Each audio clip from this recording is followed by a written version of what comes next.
Hello दोस्तों, इस video में मैं स्टार्ट करने जा रहा हूँ अपने टीपीए के सीरीज़ का चैप्टर 2। चैप्टर 2 स्टार्ट होता है सेक्शन नंबर 5 से और ये जाता है सेक्शन नंबर 53A तक। चैप्टर 2 की टाइटल देख लेते हैं, क्या है? Transfer of property bye act of parties. ये मैंने आपको पहले ही बताया है, एक्ट ऑफ पार्टीज़ दो लिविंग पार्टीज़ के बीच में होना चाहिए।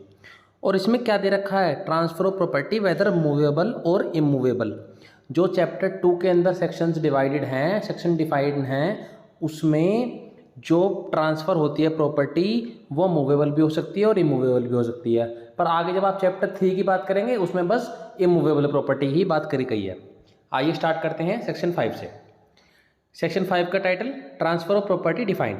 इसमें ट्रांसफ़र ऑफ प्रॉपर्टी को डिफाइन करा गया है। In the following sections transfer of property means an act by which a living person conveys property. Conveys का मतलब transferring property from one person to another, मतलब एक पर्सन किसी दूसरे पर्सन को प्रॉपर्टी ट्रांसफ़र कर रहा है। अब ट्रांसफ़र का मतलब ये नहीं है कि वो सेल कर रहा है, ज़रूरी नहीं है वो सेल ही करेगा। सेल भी कर सकता है, मॉर्टगेज भी कर सकता है, लीज पर भी दे सकता है, प्रॉपर्टी गिफ्ट भी कर सकता है, कुछ भी कर सकता है, ठीक है ना।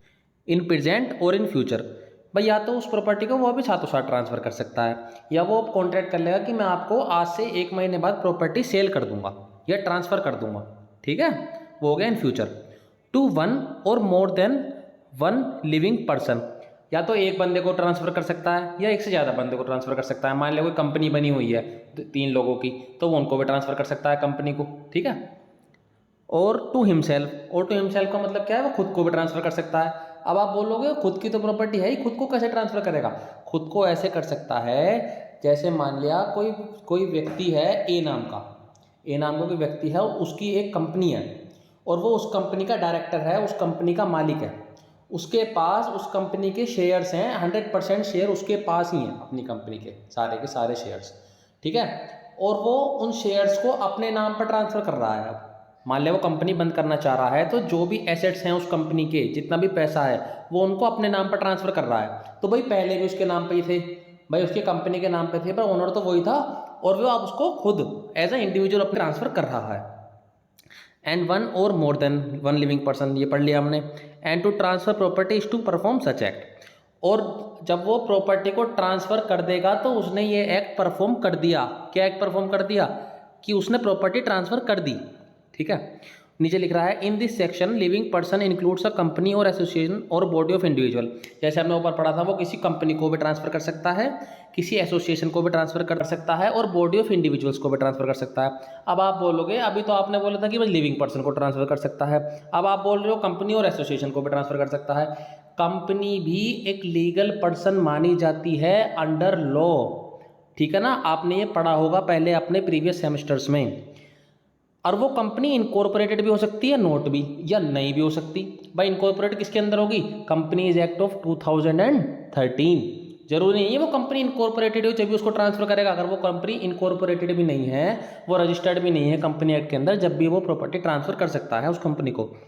But nothing herein contained shall affect any law for the time being in force relating to transfer of property to or by company association or body of individual. जैसे मैंने आपको शुरू में ही बताया था, ये एक्ट एग्जॉस्टिव नहीं है। अगर कोई पहले से ही एक्ट लागू है ट्रांसफर ऑफ प्रॉपर्टी को लेकर, कोई एक्ट बना हुआ है कि भी हाँ कंपनियों के बीच में ट्रांसफर प्रॉपर्टी होगी या एक इंडिविजुअल एक कंपनी को प्रॉपर्टी ट्रांसफर करेगा, तो वो इस एक्ट के द्वारा करेगा। तो अगर पहले से ही कोई लॉ बनाया हुआ है टीपीए से पहले का, तो वो भी एप्लीकेबल रहेगा, ये बात नहीं होगी। अब वो इनवैलिडेट हो जाएगा एक, तो टीपीए लागू हो जाएगा, ठीक है। ये तो बात थी सेक्शन 5 की। पर मैं आपको 2 इंपॉर्टेंट केस लॉ बताना चाहता हूँ। ये दोनों केस लॉ हैं प्रमथ नाथ मलिक वर्सेस प्रद्युमन कुमार मलिक। इसमें दे रखा है आइडल मतलब मूर्ति। आइडल को भी एक जूरिस्टिक पर्सन कंसिडर करा जाता है लॉ के अंडर, या आपने अपने सेकंड सेमेस्टर में पढ़ा होगा। आइडल को भी लीगल पर्सन माना जाता है, ठीक है। पर वो और उस आइडल के नाम पर प्रॉपर्टी भी ट्रांसफर कर सकते हैं, ठीक है। पर आइडल से सेक्शन 5 ऑफ टीपीए डील नहीं करता है। Idol is not covered under section 5 of the transfer of property act of 1882। पहला केस तो ये हो गया। दूसरा है Jugal Kishore Saraf versus raw cotton company limited 1955। ये है property can be transferred in present as well as in future but that property must be existing. हाँ, ये दे रखा है, हमने बात करी थी कि प्रॉपर्टी हम फ्यूचर में भी ट्रांसफ़र कर सकते हैं और प्रेजेंट में भी ट्रांसफ़र कर सकते हैं, पर वो प्रॉपर्टी एग्जिस्टेंस में होनी चाहिए। मतलब क्या, मान लिया आपको लग रहा है कि मेरे पास ये प्रॉपर्टी 1 महीने बाद आएगी सर, तो आपका जो राइट है उस प्रॉपर्टी को ट्रांसफ़र करने का वो भी 1 महीने बाद से ही स्टार्ट होगा। एक और एग्जांपल इसका मैं दे देता हूँ। मान लिया कोई लीगल हेयर है, अपने फादर का कोई लीगल हेयर है, उसको सक्सेशन में प्रॉपर्टी मिलने वाली है, उसको पता है कि हाँ भी ये प्रॉपर्टी मुझे ही मिलेगी, पर जब तक उसके पास वो प्रॉपर्टी नहीं आती है, जब तक उसके नाम पर वो प्रॉपर्टी नहीं होती है, वो उस प्रॉपर्टी को सेल नहीं कर सकता, भले ही वो प्रॉपर्टी बाद में उसी के नाम आ जाए। ठीक है ना, that property must be in existing. I hope आपको कंसेप्ट समझ में आया होगा। अगर आपको कंसेप्ट समझ में आया है, मेरी वीडियो को लाइक करें और मेरे चैनल को सब्सक्राइब करें। Thank you all.